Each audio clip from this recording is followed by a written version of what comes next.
Magandang araw mga kawangis ko kung saan man sulok ka ng mundo o planeta. Ito ang iyong lingkod. Ito po si Anton Olson. Sa mga hindi pa dyan nakaka-subscribe, parang awan nyo na, i-subscribe nyo naman ako, i-likes nyo naman ang mga videos ko. So bago mo tayo pumunta sa ating bibigyan ng reaksyon sa sinabi ni Chis Escudero, update muna ako sa sa sinabi ni General Torre. Kasi nga,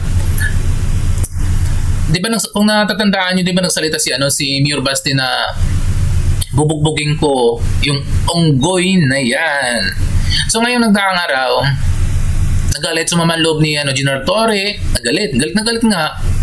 Kasi daw na sinabi niya siyang unggoy. Kasi ang nangyayari yata, parang nambubuli na yata si Mayor Basti. Parang gano'n nangyayari. Kaya daw sa pagkakataon daw na magsalita ulit siya, na magsalita si Mayor Basti, dahil ang available na araw lang ni Mayor Basti is Tuesday and Wednesday, hindi na siya papayag o papatol si General Torre kasi daw hindi naman pumunta doon sa Coliseum si Mayor Basti. Pero ang nangyari kasi, maraming mga issue, di ba, nangyari kay Mayor Basti kasi pumunta siya ng Singapore kaya wala, hindi natuloy. Pero sa totoo lang, hindi naman talaga siya pupunta ni Mayor Basti kasi di ba may binigyan na conditionis si Mayor Basti na kailangan magpa-herpole lahat po ng mga matataas na posisyon sa gobyerno. So yan pong update kay General Torre pati kay Mayor Basti. So ngayon, bago tayo pumunta sa sa litanya ni Senate President Chis Escudero, clap muna tayo. Clap muna tayo kay Chis Escudero kasi nga siya naman ngayon ng bagong Senate President ng Senado. Consecutive na siya eh. So ibig sabihin talagang pinagkakatiwalaan pa siya ng mga kasama niya dyan sa Senado. So ibig sabihin clap na natin siya bilang isang Senate President, di ba? Ang taas ng boto eh. 19 siya binoto. So punta muna tayo sa kanyang sinabi ni Chis Escudero na regarding po kay VP Sara sa kanyang impeachment. Ang sabi ni Escudero, kung ano daw ang sinabi doon na deklarasyon ng Korte Suprema, kailangan daw sundin. Kasi yun ang nakasaad sa batas. Tingnan natin. Sabay-sabay nating panoorin. Nagdesisyon, sangon o hindi, dapat ito'y sundin. Ang sinasabi ng Korte Suprema sa desisyon nila ngayon ay unconstitutional yung articles of impeachment. Kaya walang jurisdiction yung Senado. So babalik rin ko, sir. Baka naman kaya minamadali ito noong mga panahon yun ng iba ay dahil alam nilang may problema o maaaring di ba? Di ba kung matatandaan nyo, di ba yung sa Kongreso, yung tuloy-tuloy, di ba yung pambabatikos nila, baka daw tinutulugan, baka daw hindi ginagawa ni Chis Escudero yung posisyon na simulan ng impeachment sa Senado o magkumbina. Di ba yun ang sinasabi lagi ng mga yung mga taga-Congress, mga kongresista na kailangan i-kumbina para masimulan na yung trials tungkol kay VP Sara. Yun lagi ang sinasabi, di ba? Tingnan niyo ang susunod na sabihin ni Chis Escudero. Problema, rason para madali ng kamay namin. We exercised an abundance of care when it came to that, not wanting to violate any constitutional provisions and juxtapose that to what the House did after the Supreme Court decision. Without an abundance of care, they hurried things, and the result is what you have seen now, given the Supreme Court decision. So yun, di ba?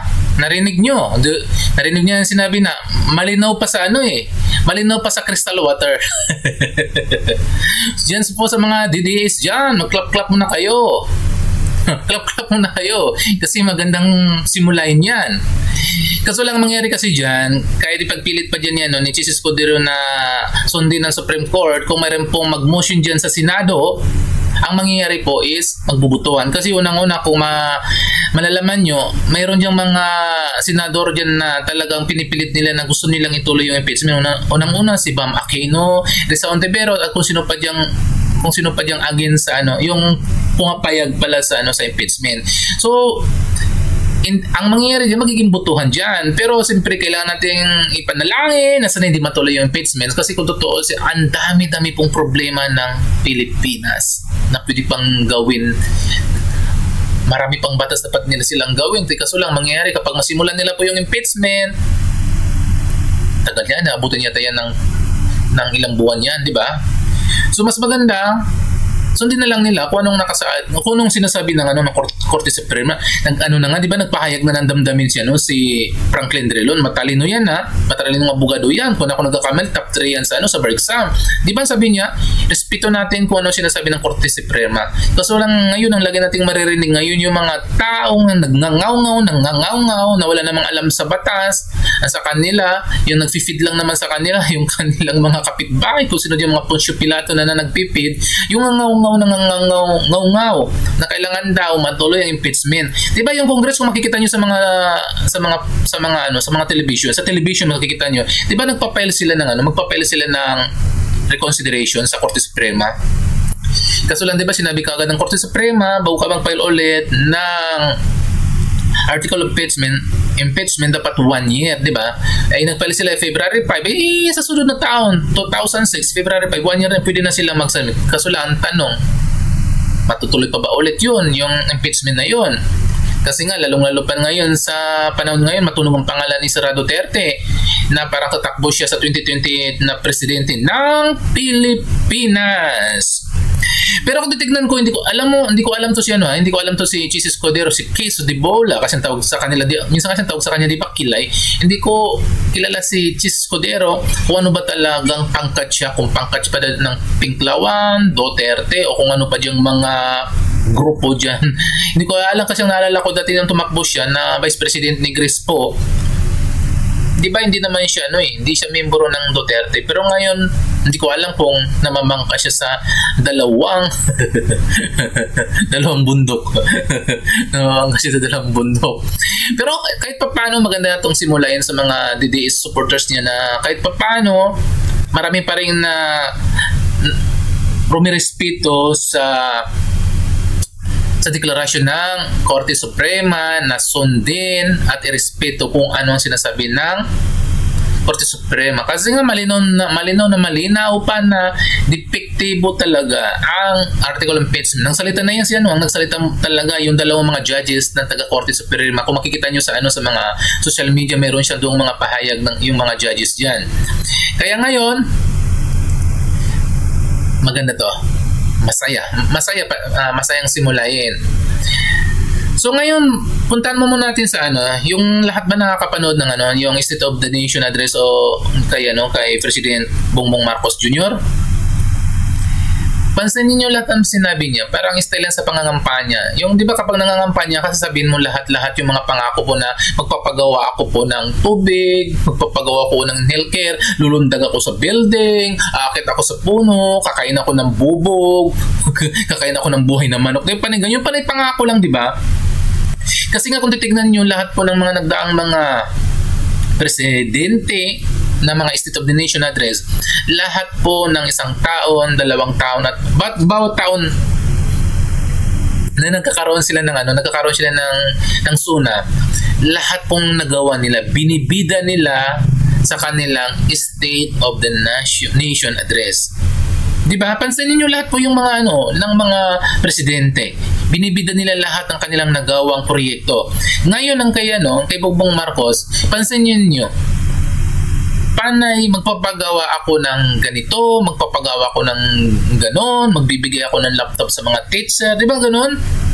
Magbibigay ako doon sa agriculture, yung 20 pesos na bigas, nagsimula na sa Cebu. Dapat gawin nilang nationwide. Hindi naman nakarating dito sa Palawan Lalo na dito sa amin sa isla, ay malayo kami sa Kabihasnan. Malayo kami dito sa Kabihasnan, wala kami kadikit na ibang munisipyo, iisa lang kami dito nakatayo na isla.